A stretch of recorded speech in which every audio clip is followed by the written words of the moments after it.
মানুষ আসলে একদিনের চেষ্টায় ভালো জীবনযাপন করতে পারে না বা হাসি খুশি থাকতে পারে না। এর জন্য চাই অনেক দিনের প্র্যাকটিস এবং অনেক দিনের একটা সঠিক গাইডলাইন। ব্যাপারটা শুনতে একটু কেমন না?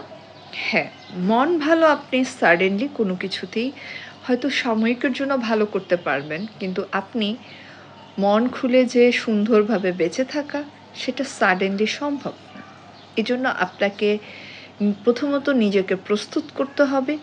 এরপরে ধাপে ধাপে ৬ মাস, ৫ মাস এভাবে করে করে দেখতে হবে যে আপনি আসলে নিজেকে কতটুকু পরিবর্তন করতে পেরেছেন।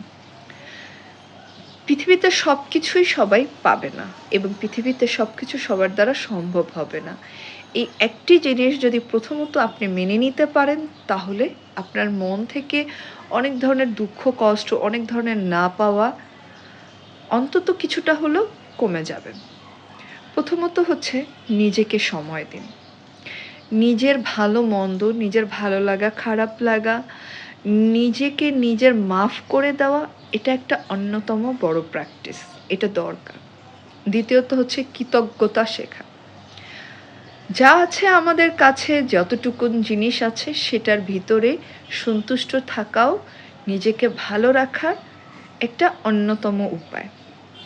নাম্বার 3, ছোট ছোট জিনিসে সুখ খুঁজে বেড়ানো। হতে পারে ১ কাপ চা, হতে পারে আকাশ দেখা, হতে পারে গল্পের বই পড়া। এগুলো আপনার পক্ষে অ্যাভেলেবল। এগুলোর ভিতরে সুখ খোঁজা, সঙ্গীর ভিতরের থেকে সুখ খোঁজার থেকে এগুলোর ভিতর থেকে সুখ খুঁজুন। আপনার মন অনেক শান্ত থাকবে। ৪ নম্বরে হচ্ছে মনের কথা শেয়ার করা। হতে পারে আপনার কোনো বিশ্বস্ত বন্ধু, বা হতে পারে আপনার কেউ এমন একজন যার কাছে আপনার কথাগুলো একদমই লক থাকবে এবং যে এটা হচ্ছে প্রকাশ করবেন না, এমন কোথাও মনের কথা শেয়ার করুন। মনের ভিতরে কষ্ট চেপে না রেখে মনের কথা শেয়ার করুন। তারপরে মোস্ট ইম্পর্ট্যান্ট যেটা, সেটা হচ্ছে আপনার যেটা ভালো লাগে আপনি সেটা করবেন। আপনার গান গেতে ভালো লাগে, আপনি গান করবেন।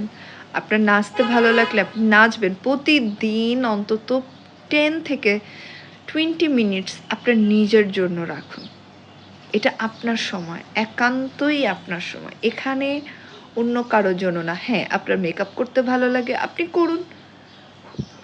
আপনি হচ্ছেন কারো কে কি ভাববে, কে কি ভাববে না, এটা চিন্তা না করে আপনি গলা ছেড়ে গান গান, কোনো সমস্যা নেই। তারপরে হচ্ছে আপনার জীবনের সবথেকে গুরুত্বপূর্ণ আপনার শরীরের যত্ন নেওয়া। একটা ভালো ঘুম, ভালো খাওয়া। ভালো খাওয়া বলতে অনেক এক্সপেন্সিভ ফুড না। আপনার আশেপাশে এমনকি আপনার ওই এলাকায় দেশীয় যে খাবার আছে সেটার মাধ্যমেও আপনি আপনার শরীরের যত্ন নিতে পারেন। ভালো ঘুম, সঠিক পরিমতো খাওয়া এবং ব্যায়াম। ব্যায়াম আপনার শারীরিক এবং মানসিক দুটার ক্ষেত্রেই গুরুত্বপূর্ণ। এটা শুধুমাত্র শরীরকে ভালো রাখে না, আপনাকে মানসিকভাবেও চাঙ্গা রাখে।